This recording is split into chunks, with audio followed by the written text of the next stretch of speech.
welcome to Rust and Ruin. This is DM Tips with me, Shannon. I'm the DM for Rust and Ruin, and this here is Daniel. He's a DM in another game that I play in. Now we're gonna roll this D20 here to see who goes first with our DM tips. Yeah, we're rolling to see who has the higher initiative. So here we go. Thanks for playing. 18. You go Please. first. No, I got a 6. Yeah. You're good. So I decide with an 18 Oh, that you go first. you're gonna hold that action. I see. You're gonna hold that action until after I'm done sharing my tip. Okay, Sure, so the whole point is I just don't want to go first. that's fine. We're trying to say a tip, a DM tip. This is more for new DMs. If you're an experienced DM, you might enjoy this video, but this is really meant for like new DMs. But the whole point is we're going to alternate sharing tips and we can't repeat what the other one said. So Shannon has held his action for me to go. So I'll say my first DM tip. I have a lot of them for new DMs, but I think the first tip I can think of for a new DM is to know your strengths. Right? You've probably done research. You've probably played D&D or watched other people play D&D. You've probably read some source book materials. You've got your own ideas. That's all great. So make sure you know what your strengths are. If you are really good at giving descriptions, then make sure you play to your strengths. If you're really good at political intrigue and being able to understand how the party's actions can affect the political scene in the world that you're playing in, that's great. Play to those strengths. If that's something you're not very good at, find what you are good at and then play to that, because you're going to be a better DM when you're doing what you're good at. Of course, you also want to play the game that your players want to play in, right? You want to make it something they want to play in. But if you are playing to your strengths, they're going to be more emotionally involved. You'll have more of their attention. They'll be more immersed in the game when you're focusing on what you do well, not on what you lack. So if you're comparing yourself to famous DMs out there, just look at what you do well and play to your strengths. That's my first tip. Play to your strengths. Or tip 2 or tip number 1 for Shannon. For however you want to phrase it. Tip number 1/2. Establish norms for your group. Yeah. So what is allowed in your group? What's not allowed in your group? You need to decide that before you get to the table. So how are you going to handle controversial issues? What's expected in terms of role play? Things like that. Okay, back to me for tip 2/3 of this video. Another tip I have for new DMs is to plan special things for each player every now and then in your sessions. Like every few sessions, plan something specific to a player's backstory, the character's backstory, and then the player's interest.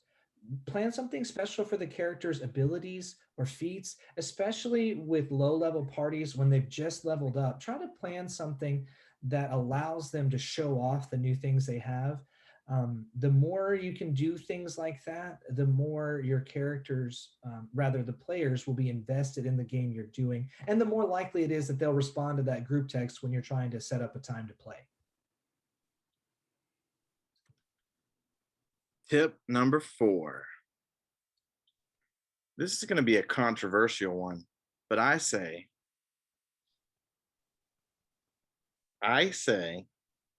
have real stakes. For example,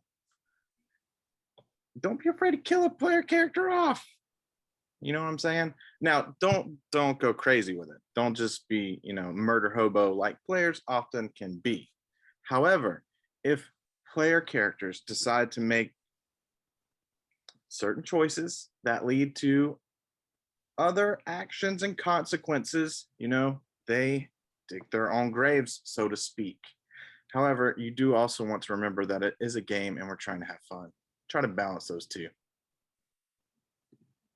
Yeah, I completely agree with that, right? If a game isn't challenging, think of a video game. Like if it doesn't offer any kind of challenge, it can get boring and then you don't want to play it anymore because you just expect to succeed all the time. So I agree, make sure that there are real stakes involved. But again, to what Shannon said earlier, make sure that whatever these high stakes are, make sure they're things that your group is okay with and make sure you handle them correctly and are sensitive to what's going on in your players' lives. But yeah, I agree. If there aren't real challenges in the game, people become less interested. Sorry, I kind of added onto No, yours, Shannon. no. I mean, just think about like, a movie that you might grow bored with, because there are no real stakes, and the characters are going to make it out okay, and they're going to achieve all their goals, and they get, you know, sometimes those are great. And if you're playing a short campaign, maybe that's how it works out. But for longer campaigns, you want to have those real stakes to keep people interested. Yeah, I completely agree. Another tip I have is when you are describing something like a tavern or a city or even an NPC, try to have some unique feature in mind that you can share with your players before they have to ask, something that might draw their attention. So if you have this really interesting side quest you want to lead your players on, maybe there's a trap door behind the bar and maybe the character who has a high passive perception notices someone behind the bar like trip over the latch to the trap door or something. Just if you have an interesting side quest you want the players to go on and you want their characters to go on, figure out ways that you can draw their attention to it.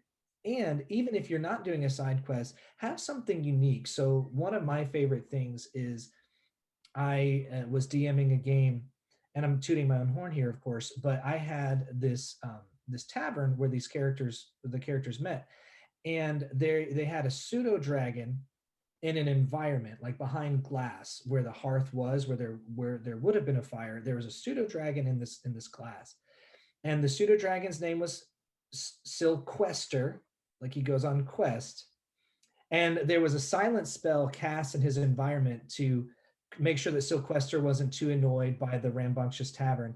And then there was a little miniature uh, treasure chest in his environment where people could donate gold pieces so that Silquester could feel like he had a little treasure hoard. This is just something I did to make the tavern more unique because, let's face it, a tavern in D&D is considered like an archetype or maybe even like an old trope. So try to make it a little more unique. And then that way the players feel like they're really in that world, right? You're keeping their presence in this imaginary world you're creating at the table. Back to you.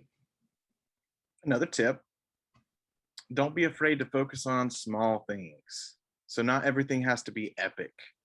For example, in a long campaign, your characters might decide to go shopping for spell components or other things that they need, even food. They might decide to do side quests.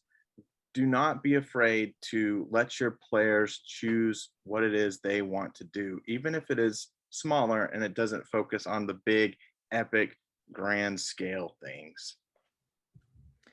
Yeah, and I say, Shannon, what do you want to each do one more tip and then we'll end this video? Is that cool with you? Sure, one more tip is fine. Okay, and we'll make more videos, I think, because if you haven't noticed, people who put videos of themselves talking on YouTube like to talk, and we've got plenty of tips for you. So we don't mind doing another one. But for this first round, we'll try to keep it a little short. So I've got one more tip for you with this video. I would say similar to what Shannon just said, right? Like, don't be afraid to have those small things, right? I would also say, and from a different perspective, don't get too caught up on the small things. For example, in combat, right? Like a human can move 30 feet in D&D. I've played before when in reality, the character might have been 40 feet away from an adversary. And I was like, you know what? You get to them, right? I wasn't going to let the matter of 5 to 10 feet interrupt the combat and interrupt what they were trying to accomplish. That's just obviously my personal opinion. I didn't let that small thing get in the way.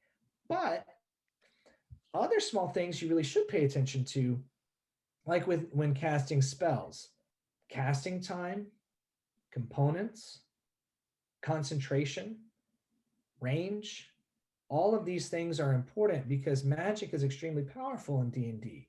And the game therefore has ways of regulating that. And if you ignore that and let characters cast 2 spells in one turn, for example, instead of a cantrip and a spell, if the cantrip or the spell was a bonus action, if you allow them to do 2 spells in a turn, I mean, they can do all kinds of things. So again, don't worry too much about the small things. A matter of feet in combat is not something I really get all that hung up on. But okay, and that's fine, right? Everyone's different. Everyone's different. But then again, if you've got a spell and it costs you, you require ink, a lead-based ink worth 10 gold pieces to cast that spell, then that's important. Last tip of the video, heading to you, Shannon. I think the most important tip would be to plan. Me personally, I'm not an improv master. Some of you out there are, or some of you like to improv. I like to improv sometimes. However, I do like to plan. And even in my own personal life, I overplan everything. Planning helps to allow your players at the table see that what they're doing affects the campaign. And it allows for